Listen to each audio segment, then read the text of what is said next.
दोस्तों आप सभी का फिर से स्वागत है मेरे इस YouTube चैनल पुन्ना प्रथम पर। दोस्तों आज मैं आपके लिए लेके आया हूं पटवारी सीरीज का चौथा पार्ट। तो चलिए शुरू करते हैं पहले प्रश्न से।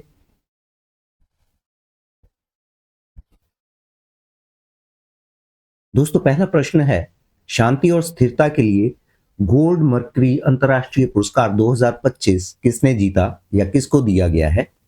ऑप्शन आपके सामने है। Option A Anurag Thakur, option B Dalai Lama, option C Sukhvinder Sukhu या ऑप्शन डी शांता कुमार। तो आपके पास 10 सेकंड का समय है अपने आपको चेक करने के लिए।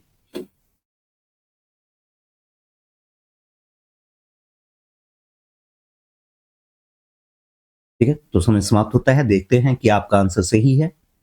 तो दोस्तों right option is option B Dalai Lama. जैसा आपको पता है दलाई लामा एक आध्यात्मिक नेता है तिब्बती लोगों के। ठीक है, सारी दुनिया इनको मानती है। तो इन्हें 1 अप्रैल 2025 को हिमाचल के धर्मशाला में उनके आवास पर एक स्पेशल आयोजन किया गया, जिसमें गोल्ड मर्करी इंटरनेशनल प्राइज जो है वो उनको नवाजा गया। क्लियर? सो आई होप पहला प्रश्न आपका ठीक हुआ होगा। बढ़ते हैं अगले प्रश्न की ओर।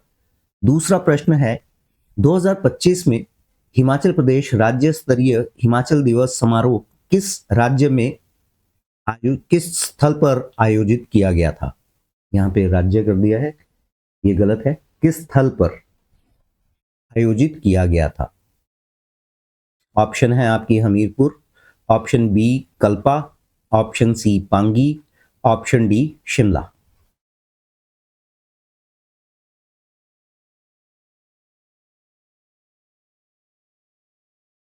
तो समय समाप्त होता है, क्रॉस चेक कीजिए। तो दोस्तों ये है ऑप्शन सी पांगी। 15 अप्रैल 2025 में पांगी में यह आयोजन किया गया था। ठीक है, अब यहाँ पे मुख्यमंत्री ने पांगी उपमंडल को हिमाचल का पहला प्राकृतिक कृषि क्षेत्र घोषित किया। तो यहाँ पे एक सप्लीमेंट्री क्वेश्चन ये भी बनता है। दोस्तों आज जो 20 प्रश्न होने वाले हैं वो बेहद इंपॉर्टेंट है। ठीक है, और आपको कहीं ना कहीं किसी ना किसी एग्जाम में ये काम आएंगे, और पटवारी सीरीज में स्पेशली। तो चलिए बढ़ते हैं हम अपने तीसरे प्रश्न की ओर। तीसरा प्रश्न है, निम्नलिखित में से किसने हाल ही में यूरोप की सबसे ऊंची चोटी माउंट एल्ब्रस पर चढ़ाई की? बछेंद्री पाल, सुमन रावत, डिकी डोलमा या ऑप्शन डी बिंदिया कौशल। निम्नलिखित में से किसने हाल ही में यूरोप की सबसे ऊंची चोटी माउंट एल्ब्रस पर चढ़ाई की?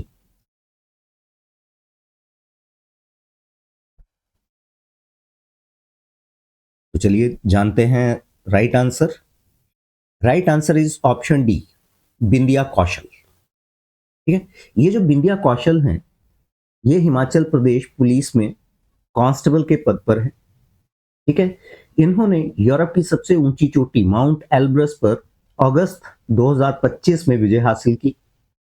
इससे पहले इससे पहले ये कांग यात्से, ये लद्दाख में स्थित है।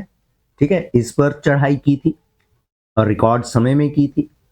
और उससे पहले 2023 में भारत का जब स्वतंत्रता दिवस मना रहे थे 15 अगस्त, तो इन्होंने यूनामसो चोटी है दोस्तों, ये लाहौल में है, बारालाचा दर्रे के पास है। तो यहां पे भी इन्होंने चढ़ाई की थी। Clear? So right option is option D. वहीं अगर हम बाकी ऑप्शंस की बात करें तो बछेंद्री पाल जो है ये पहली भारतीय लेडी थी जिन्होंने माउंट एवरेस्ट पर चढ़ाई की थी। सुमन रावत जो है ये लॉन्ग रनर है। ठीक है, डिकी डोलमा ये यंगेस्ट इंडियन थी जिन्होंने माउंट एवरेस्ट पर चढ़ाई की थी। क्लियर? सो यहाँ पे चारों की चारों ऑप्शंस मैंने आपको बता दी, क्योंकि क्वेश्चन किसी से भी आ सकता है।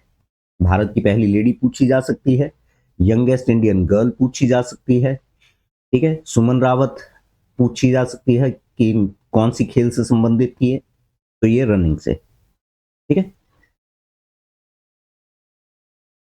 यहां पे एक प्रश्न मैं आपके लिए छोड़े जा रहा हूं। डिकी डोलमा का संबंध हिमाचल के किस जिले से है? डिकी डोलमा का संबंध हिमाचल के किस जिले से है? अगर हो सके तो आप पर्टिकुलर इनके गांव का नाम जरूर बताएं। ठीक है, चलिए बढ़ते हैं हम चौथे प्रश्न की ओर। चौथा प्रश्न है, हिमाचल प्रदेश में जनगणना कब आयोजित की जाएगी?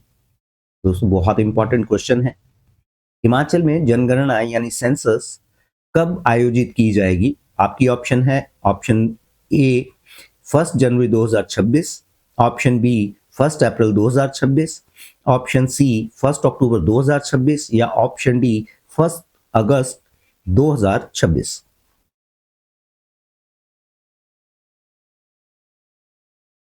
हिमाचल प्रदेश में जनगणना कब आयोजित की जाएगी?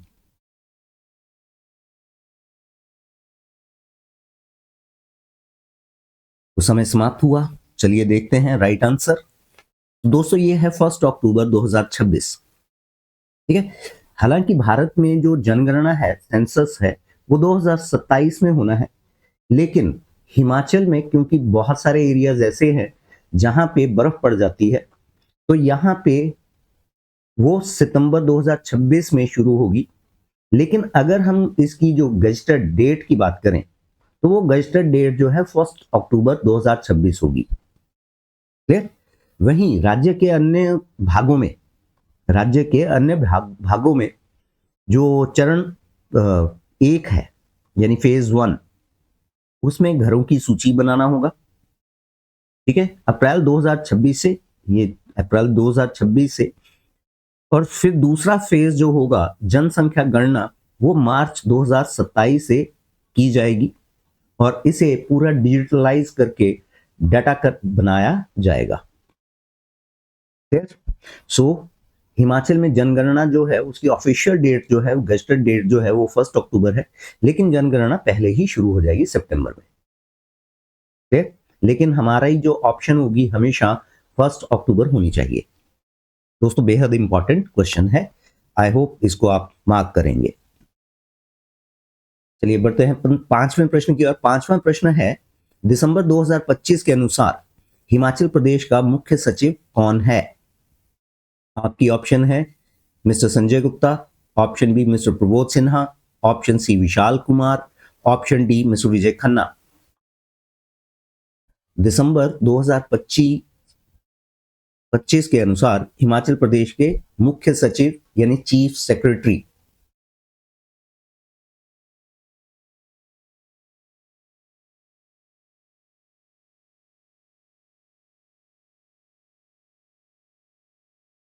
दोस्तों आई होप आपने अपना आंसर मार्क कर लिया होगा।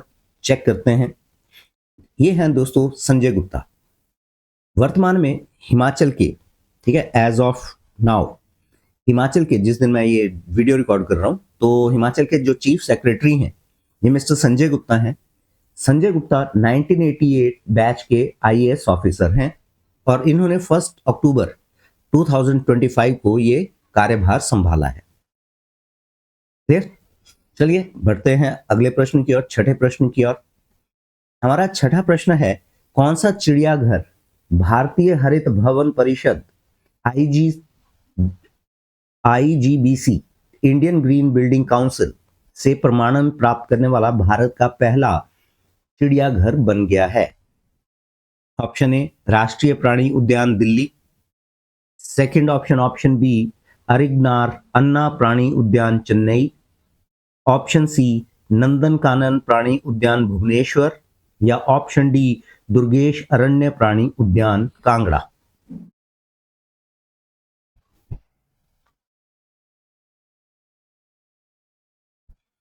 कौन सा चिड़ियाघर भारतीय हरित भवन परिषद इंडियन ग्रीन बिल्डिंग काउंसिल द्वारा जिसको प्रमाण पत्र दिया गया है, तो ये भारत का पहला चिड़ियाघर बना है। आई होप अभी तक आपने आंसर मार्क कर लिया होगा।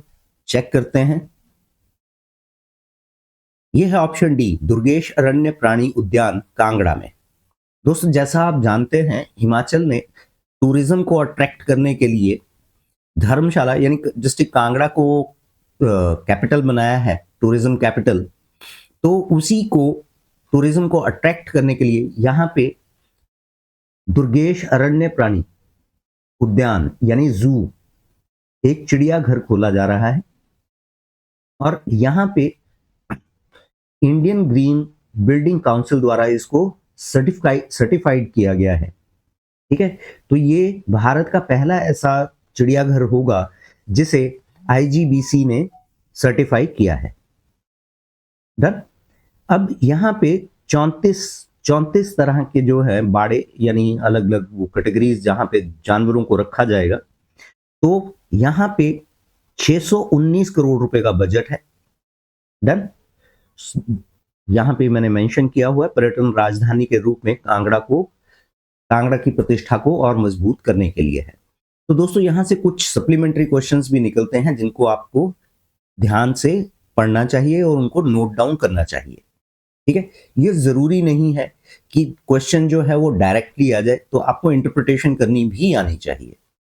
ठीक, तो चलिए बढ़ते हैं हम अपने 7वें प्रश्न की ओर। 7वां प्रश्न है, हिमाचल प्रदेश में जौ का यानी बार्ले जौ का न्यूनतम समर्थन मूल्य यानी मिनिमम सपोर्ट प्राइस क्या है? Option A ₹60, option B ₹50, option C 70, option D 40। So what is MSP of barley in Himachal?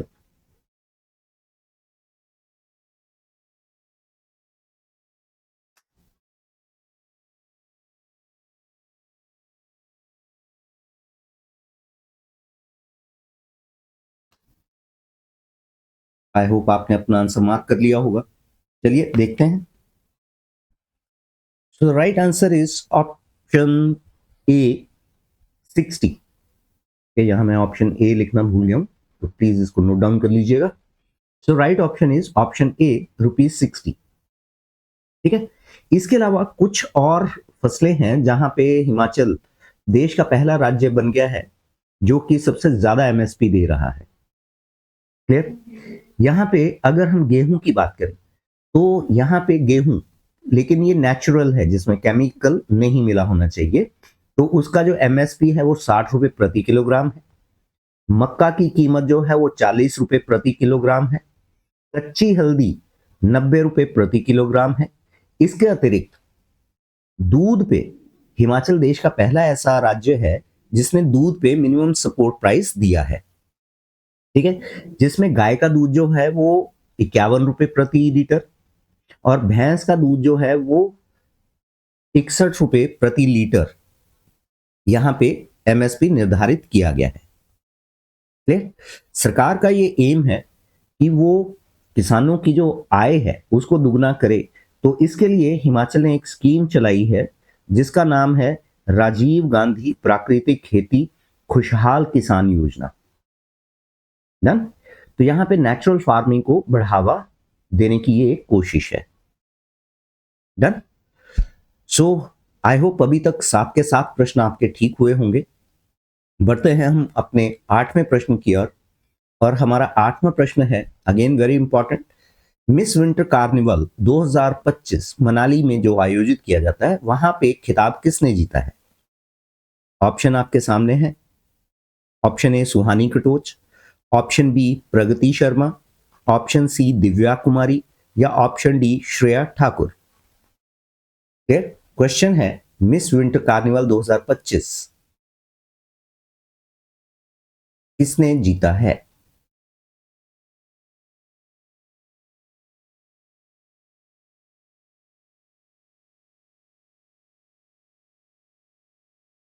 तो आई होप अभी तक आपने अपना आंसर मार्क कर लिया होगा। चेक करते हैं। तो दोस्तों ये है ऑप्शन ए सुहानी कटोच। मनाली में हर वर्ष विंटर कार्निवल आयोजित किया जाता है और वहां पे मिस विंटर कार्निवल चुना जाता है। तो इस बार सुहानी कटोच को चुना गया है। सुहानी कटोच का संबंध ये भी पूछा जा सकता है कि कौन से जिला से है।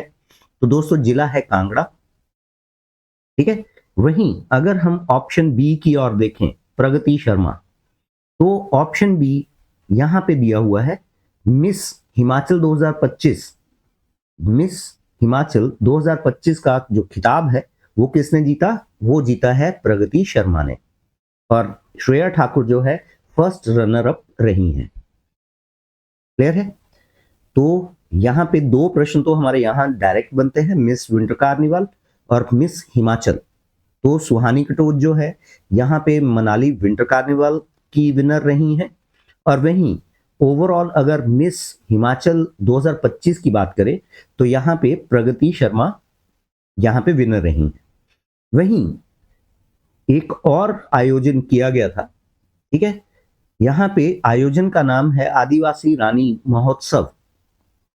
ठीक है, आदिवासी रानी महोत्सव ये केलोंग में आयोजित किया गया था, और यहाँ पे जो विनर रही हैं वो है ददन भूटिया। ठीक है, ददन भूटिया। ददन भूटिया का संबंध जो है वो सिक्किम से है। तो again this one is also very important. ठीक है, ट्राइबल क्वीन फेस्टिवल, तो इसको भी आप नोट कर लीजिएगा, बहुत इंपॉर्टेंट है ये। डन। सो बढ़ते हैं अगले प्रश्न की ओर। 9th क्वेश्चन है, हिमाचल प्रदेश के निम्नलिखित में से किसे सिंदूर ऑपरेशन के लिए वीर चक्र से सम्मानित किया गया है? Option A Sanjay Singh, option B Amol Kalia, option C Arshvir Singh Thakur, या ऑप्शन डी संदीप सिंह। भारत और पाकिस्तान के बीच में जो 4 दिन का संघर्ष हुआ था, तो उस ऑपरेशन को नाम दिया जाता है ऑपरेशन सिंदूर। तो इसमें हिमाचल प्रदेश के किस वीर को वीर चक्र दिया गया है?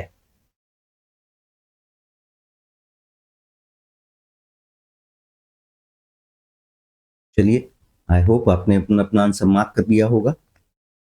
चेक कीजिए कि आपका आंसर ठीक है या गलत। तो दोस्तों ये हैं अर्शवीर सिंह ठाकुर। अर्शवीर सिंह ठाकुर जो हैं, इनको ऑपरेशन सिंदूर के लिए वीर चक्र से सम्मानित किया गया है। अर्शवीर सिंह ठाकुर इंडियन एयरफोर्स में 25 वर्ष की आयु में ये फ्लाइट लेफ्टिनेंट बने हैं। ठीक है, तो जो 9 पायलट जिन्होंने ऑपरेशन सिंदूर में भाग लिया, तो उसमें यंगेस्ट जो थे वो अर्शवीर सिंह ठाकुर हैं। ठीक है, और फिर क्वेश्चन ये भी पूछा जा सकता है कि अर्शवीर सिंह ठाकुर का संबंध किस जिला से है?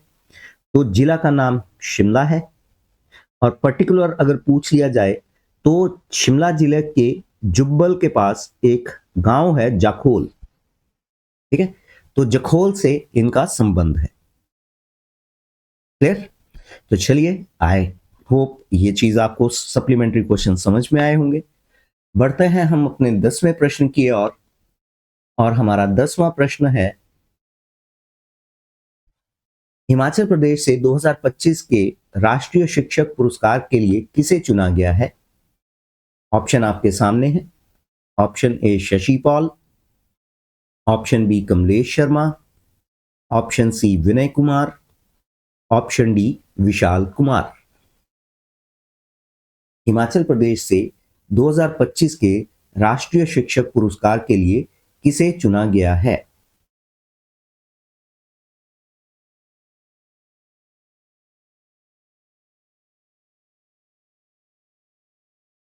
दोस्तों आई होप अभी तक आपने अपना आंसर मार्क किया होगा। चेक करते हैं। दोस्तों ये है ऑप्शन ए शशि पॉल। ठीक है, हिमाचल प्रदेश से 2025 में राष्ट्रीय शिक्षक पुरस्कार शशि पॉल जी को दिया गया है, जो कि एक जेबीटी टीचर है। ठीक है, और सोलन जिले के शिमरोड़ में ये टीचर लगे हुए हैं। क्लियर? इसे क्यों सम्मानित किया गया? और दूसरा क्वेश्चन ये पूछा जा सकता है, ये जो राष्ट्रीय शिक्षक पुरस्कार है वो कौन प्रदान करता है? तो ये प्रदान किया जाता है राष्ट्रपति द्वारा ना। तो इनको क्यों मिला है? क्योंकि इन्होंने ऑनलाइन कोचिंग भी देते हैं ये। ठीक है, ऑनलाइन कोचिंग, और जितनी भी एक जैसे कहेंगे हम होलिस्टिक अप्रोच रहती है इनको कॉम्प्रिहेंसिव एजुकेशन के लिए ना। सो 2025 के लिए राष्ट्रीय शिक्षक पुरस्कार शशि पॉल जी को दिया गया है। चलिए बढ़ते हैं अगले प्रश्न की ओर। ये रहा हमारा 11वां प्रश्न। हाल ही में न्यूयॉर्क शहर के महापौर के रूप में यानी मेयर के रूप में किसे चुना गया है? दोस्तों बेहद इंपॉर्टेंट प्रश्न है। ऑप्शन है Eric Adams, option B Zohran Mamdani, option C Andrew Yang या ऑप्शन डी कैथरीन गार्शिया। हाल ही में न्यूयॉर्क शहर के महापौर यानी मेयर के रूप में किसे चुना गया है?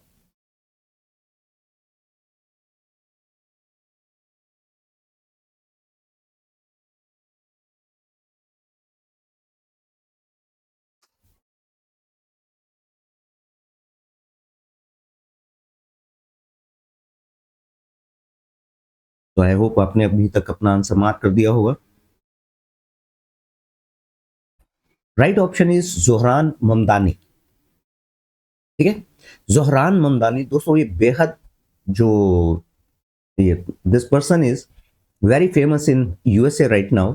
ठीक है, तो इन्होंने 1 जनवरी 2026 को रिसेंटली इन्होंने शपथ ली है। ठीक है, अब यहां से कुछ सप्लीमेंट्री क्वेश्चंस जो हैं वो जोहरान ममदानी से और निकल सकते हैं। पहला, ये कौन से शहर के मेयर बने हैं? तो दोस्तों ये है न्यूयॉर्क शहर। ठीक है, न्यूयॉर्क शहर के बने हैं। ये इस पद पर बैठने वाले पहले मुस्लिम और पहले साउथ इंडियन हैं और इनका मूल जो है, इनका संबंध भारत से है। क्लियर है? तो यहां पे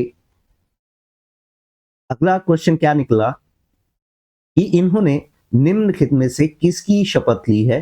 तो इन्होंने कुरान पर हाथ रखकर शपथ ली है, क्योंकि चॉइस होती है कि आप संविधान की शपथ लेना चाहते हैं या आप अपने धर्म की किताब पर, जो पवित्र किताब है, उस पे हाथ रखकर शपथ लेना चाहते हैं। डन। अब इन्होंने शपथ ली कहां है? अगेन क्वेश्चन पूछा जा सकता है। तो मैनहट्टन में एक पुराने सबवे स्टेशन, ठीक है, ओल्ड सिटी हॉल स्टेशन में इन्होंने शपथ ली है। ठीक है, यहां पे ये शो करना चाहते हैं कि इनका संबंध जो है अमेरिका में जितने भी वर्किंग क्लास है उनके साथ इनका संबंध है। ठीक है, तो ये एक प्रतीकात्मक एक जेस्चर होता है जो पॉलिटिशियन अक्सर शो करते हैं। अब इनका संबंध जो है, जैसा मैंने अभी आपको बताया कि हिमाचल से है, तो यहां पे इनकी माता जो है, इनकी माता का नाम मीरा नायर है, जो इंडिया में एक फेमस फिल्म डायरेक्टर भी रही हैं। मॉनसून वेडिंग इनकी बहुत एक चर्चा में पिक्चर रही थी। ठीक है, और इनके पिता जो हैं वो स्कॉलर हैं जिनका नाम है महमूद ममदानी। तो दोस्तों बेहद इंपॉर्टेंट प्रश्न है, आने वाले एग्जाम में ये प्रश्न जरूर आने वाला है। ठीक है, तो इस क्वेश्चन को अच्छे से दिमाग में बिठा लीजिए। क्लियर? और जो भी इनके साथ बाकी के जो सप्लीमेंट्री क्वेश्चंस बन रहे हैं उन पे भी अच्छे ढंग से ध्यान दीजिएगा। क्लियर? सो चलिए यहां से बढ़ते हैं हम अगले प्रश्न की ओर। 12वां प्रश्न भी जो है वो हाल ही की घटना और बेहद इंपॉर्टेंट है। हमारा अगला प्रश्न है, वेनेजुएला के उस राष्ट्रपति का नाम क्या है जिसे संयुक्त राज्य अमेरिका ने बंदी बना लिया है? ठीक है, option A Hugo Chavez, option B Edmundo Gonzalez, option C Juan Guaido या ऑप्शन डी निकोलस मादुरो। दोस्तों जैसा आप जानते हैं वेनेजुएला पे अभी अमेरिका ने अटैक किया और वहां के राष्ट्रपति को बंदी बनाकर वो ले गए हैं। ठीक है, जहां पे उन पे मुकदमा चलाया जा रहा है ड्रग ट्रैफिकिंग का।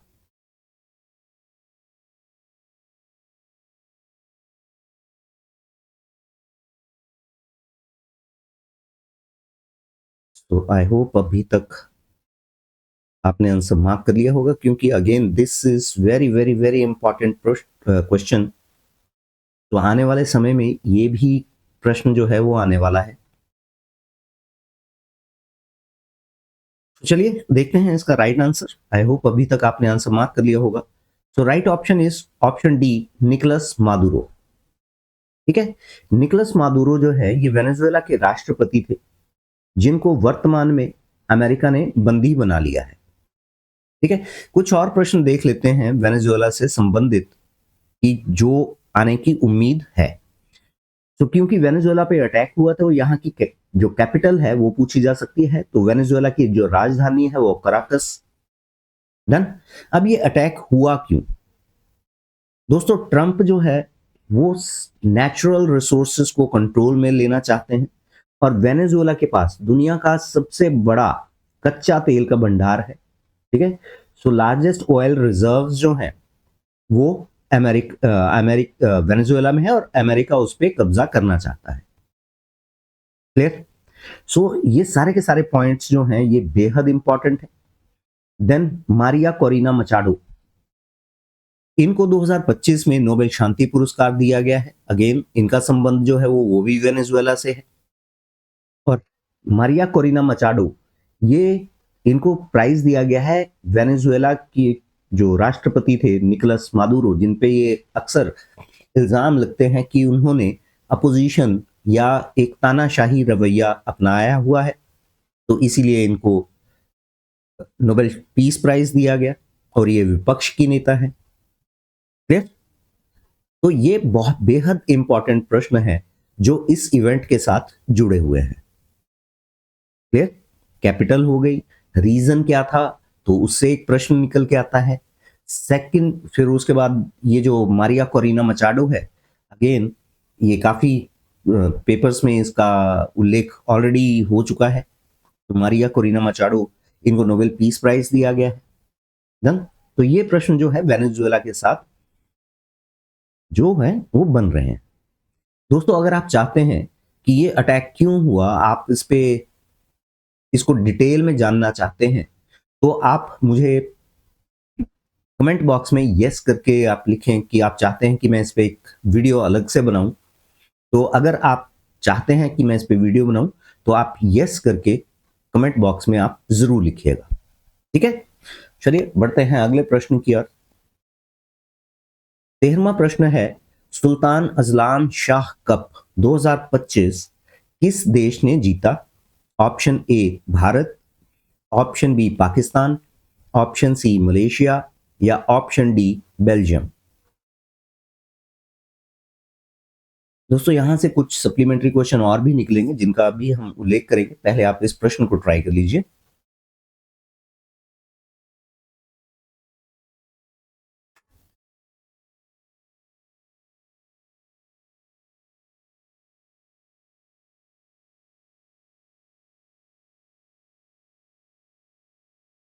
आई होप आपने अपना आंसर मार्क कर दिया होगा। चलिए देखते हैं।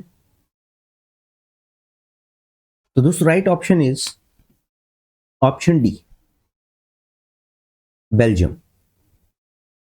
ठीक है, अब बेल्जियम ने सेकेंड टाइम पार्टिसिपेट किया था, और बेल्जियम जो है दुनिया की तीसरे नंबर की टीम है ये। ठीक है, अब यहां से कुछ सप्लीमेंट्री क्वेश्चन निकलेंगे कि सुल्तान अजलान शाह कप का संबंध किस खेल के साथ है? तो दोस्तों ये है हॉकी के साथ। ठीक है, अजलान शाह जो है मलेशिया के एक बेहद पॉपुलर यहाँ पे सुल्तान रहे हैं, तो उनके सम्मान में ये टूर्नामेंट आयोजित किया जाता है। ठीक है, और ये स्टेडियम जो है इपोह में है, मलेशिया में। डन।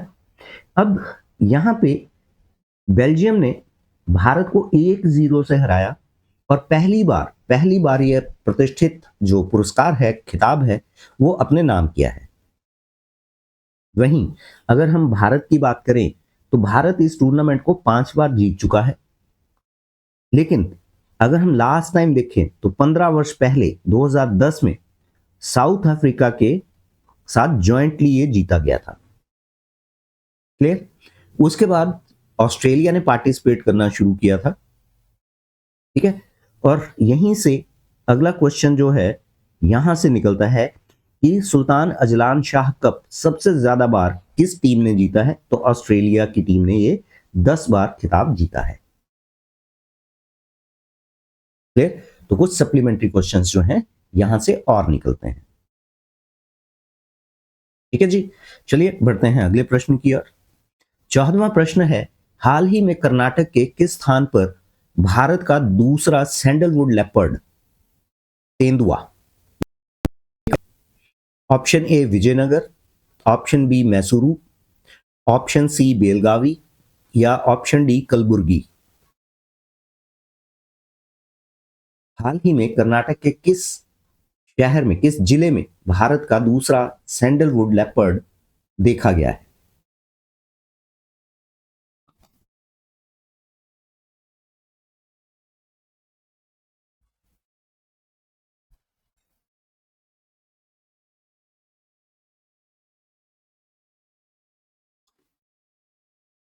आई होप आपने अपना आंसर मार्क कर लिया होगा। चलिए देखते हैं।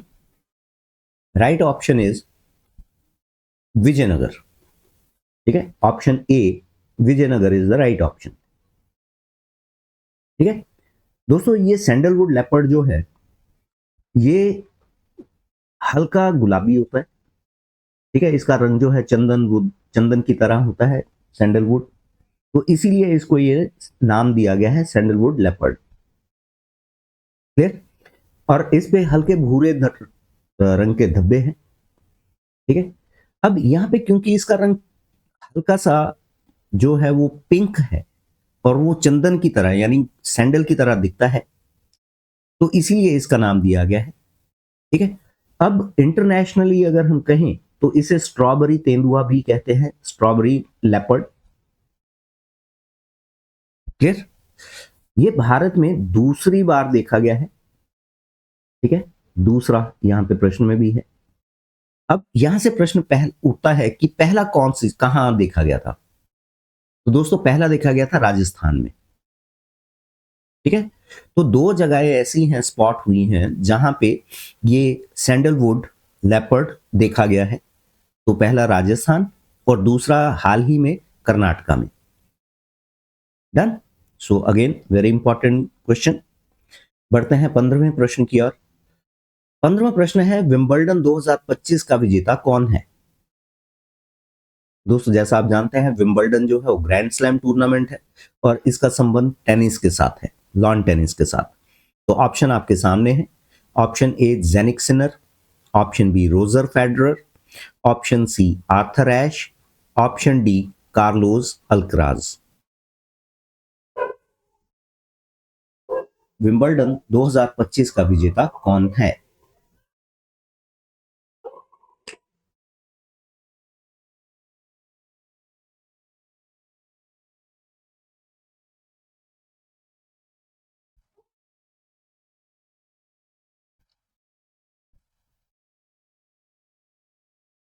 आई होप आपने अपना आंसर मार्क कर दिया होगा।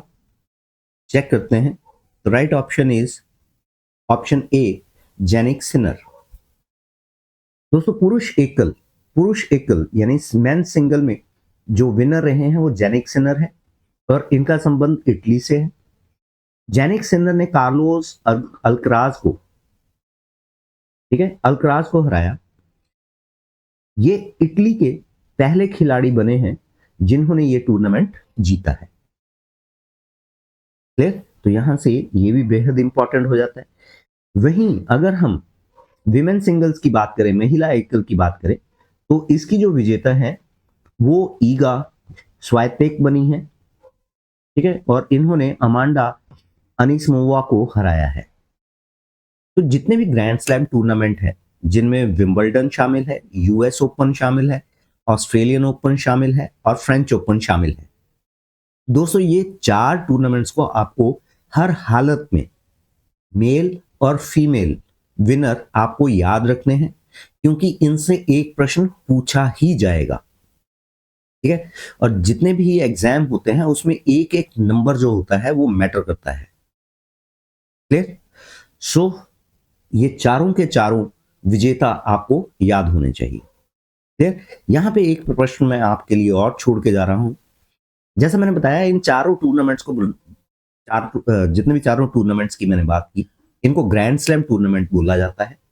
मेरा प्रश्न यह है कि ग्रैंड स्लैम टूर्नामेंट सबसे ज्यादा किस खिलाड़ी ने जीते हैं? क्लियर? सबसे ज्यादा ग्रैंड स्लैम टूर्नामेंट्स किस खिलाड़ी ने जीते हैं? क्लियर? तो बढ़ते हैं अगले प्रश्न की ओर। दोस्तों हमारा 16वां प्रश्न है, प्रधानमंत्री नरेंद्र मोदी ने हाल ही में भगवान बुद्ध के पवित्र अवशेषों की भव्य अंतरराष्ट्रीय प्रदर्शनी का उद्घाटन कहां किया? ठीक है, option A Kushinagar, option B New Delhi, option C Bodh Gaya, option D Sarnath.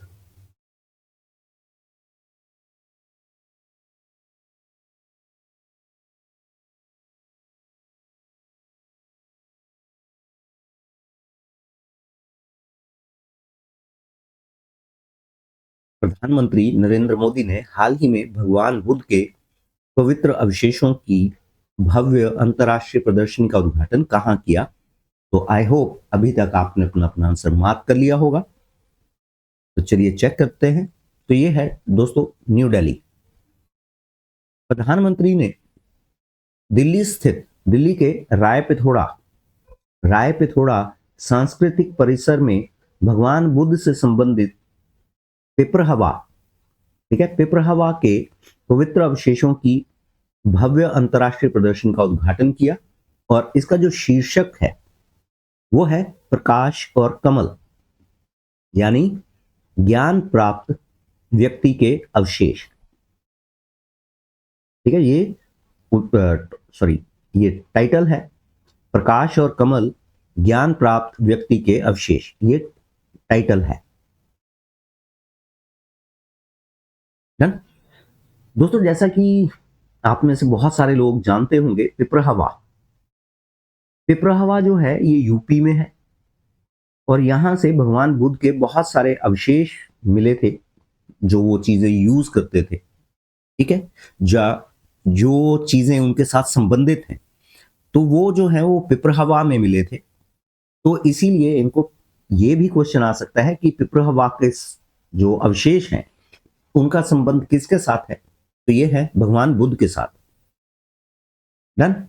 यहां पे मैं आपके लिए एक प्रश्न छोड़े और जा रहा हूं। यहां पे मेंशन किया गया है राय पिथोड़ा।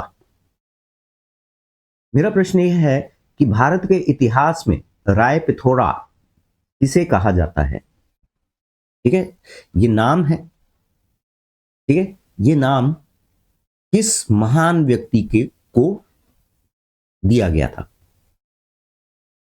डन। तो प्रश्न ये है। चलिए बढ़ते हैं 17वें प्रश्न की ओर। Again very important. हाल ही में किस राज्य की पोंदुरु खादी को प्रतिष्ठित भौगोलिक संकेत जीआई टैग से सम्मानित किया गया है? आपकी ऑप्शन है, option A Telangana, option B Andhra Pradesh, option C Tamil Nadu या ऑप्शन डी कर्नाटक। हाल ही में किस राज्य की पोंदेरू खादी को प्रतिष्ठित जीआई टैग से सम्मानित किया गया है?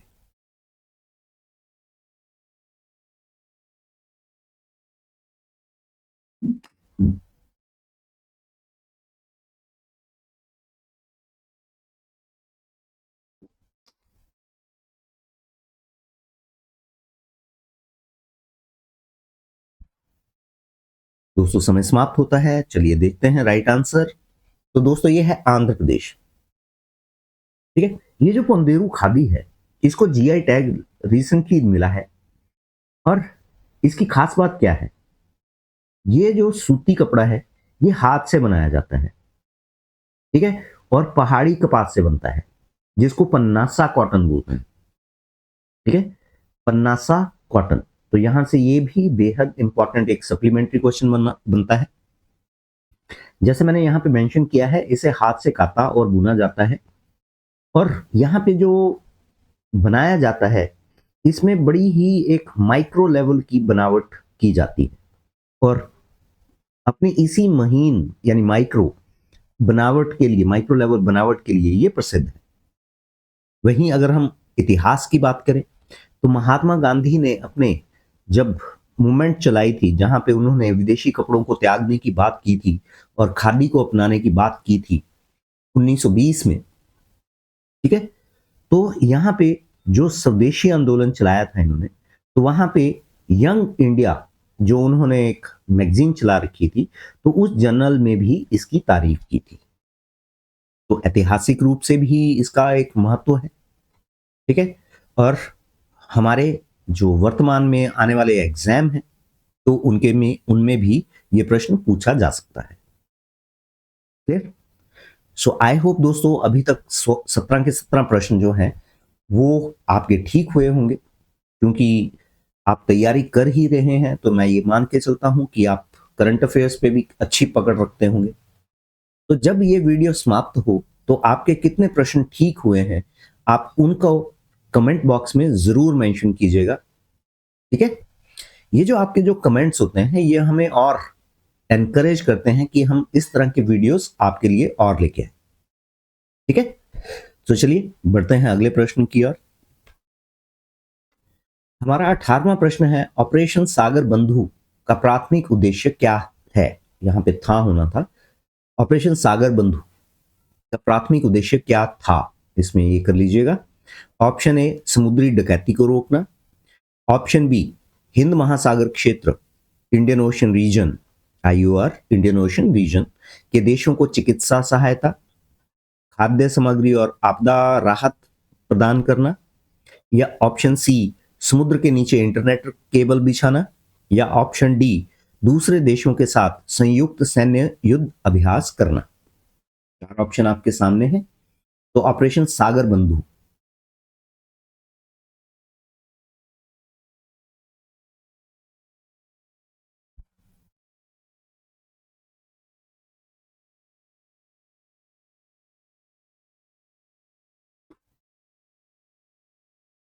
तो आई होप अभी तक आपने अपना अपना आंसर मार्क कर दिया होगा। तो right option is option B, हिंद महासागर क्षेत्र के देशों को चिकित्सा सहायता, खाद्य सामग्री और आपदा राहत प्रदान करना। वहीं अगर हम पर्टिकुलर उस ऑपरेशन की बात करें तो ऑपरेशन सागर बंधु का जो प्राथमिक उद्देश्य था, जैसा आप जानते हैं श्रीलंका में अभी दितवा साइक्लोन आया था, जहां पे बहुत सारे लोग जो हैं इससे प्रभावित हुए। तो इंडिया ने इमीडिएटली हेल्प करते हुए उनको सहायता पहुंचाई। क्लियर? क्योंकि इंडिया की जो पॉलिसी है नेबर फर्स्ट, नेबर फर्स्ट, सबसे पहले पड़ोसी, ठीक है। ये वो कहां तक सफल हुई है ये एक अलग विषय है, लेकिन भारत ने ऑपरेशन सागर बंधु का निर्वहन जो है वो इसीलिए किया गया। तो चलिए बढ़ते हैं हम अपने पेनल्टीमेट क्वेश्चन की ओर, और हमारा पेनल्टीमेट यानी 19वां प्रश्न है, संयुक्त राष्ट्र के सर्वोच्च पर्यावरण सम्मान चैंपियंस ऑफ द अर्थ 2025 से किस भारतीय को सम्मानित किया गया है। पहली ऑप्शन है आपकी Smita Sabharwal, option B Supriya Sahu, option C T N Seshan, option D BVR Subrahmanyam. Champions of the अर्थ,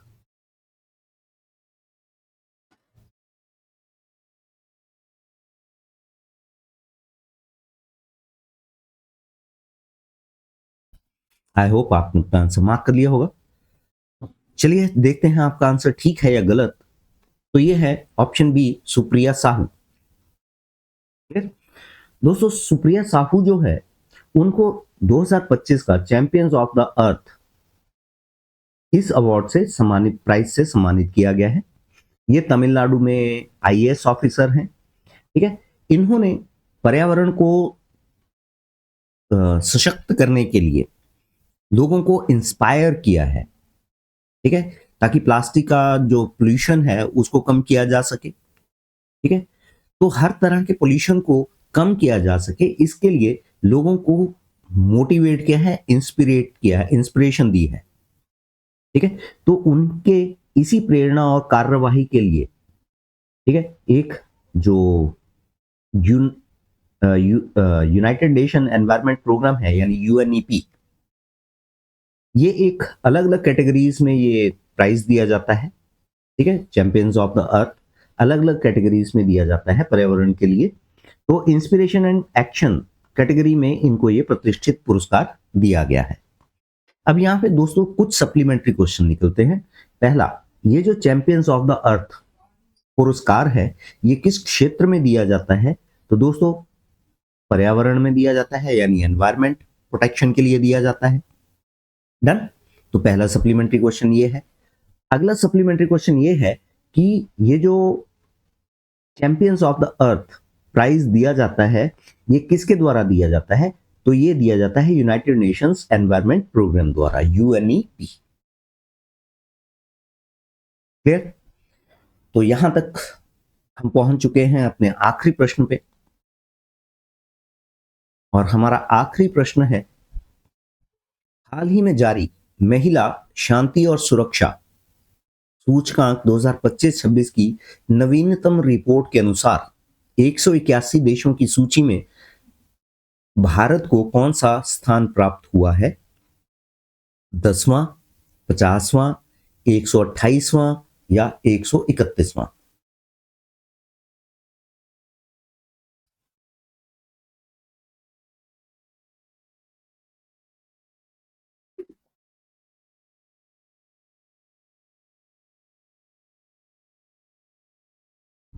हाल ही में जारी महिला विमेन पीस एंड सिक्योरिटी सूचकांक,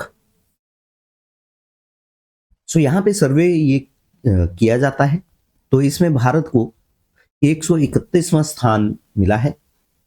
वहीं अगर हम एजेंसी की बात करें कि इसको कौन सी एजेंसी जो है वो कंडक्ट करती है, दोस्तों इसको Georgetown institute for women peace and security और पीस रिसर्च इंस्टीट्यूट ओस्लो द्वारा कंडक्ट किया जाता है।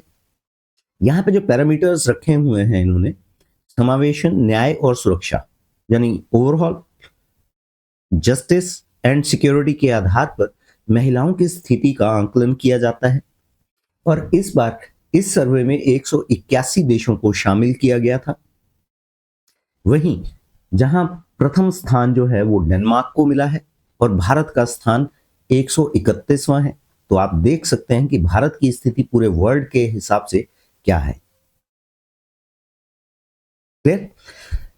तो ये थे हमारे 20 प्रश्न जो कि आने वाले जो एग्जाम कंडक्ट किए जाने वाले हैं, पटवारी का एग्जाम ऑफ कोर्स जो टीसीएस द्वारा कंडक्ट किया जाना है, ठीक है, और टीजीटी के एग्जाम भी अब टीसीएस ही कंडक्ट कर रहा है।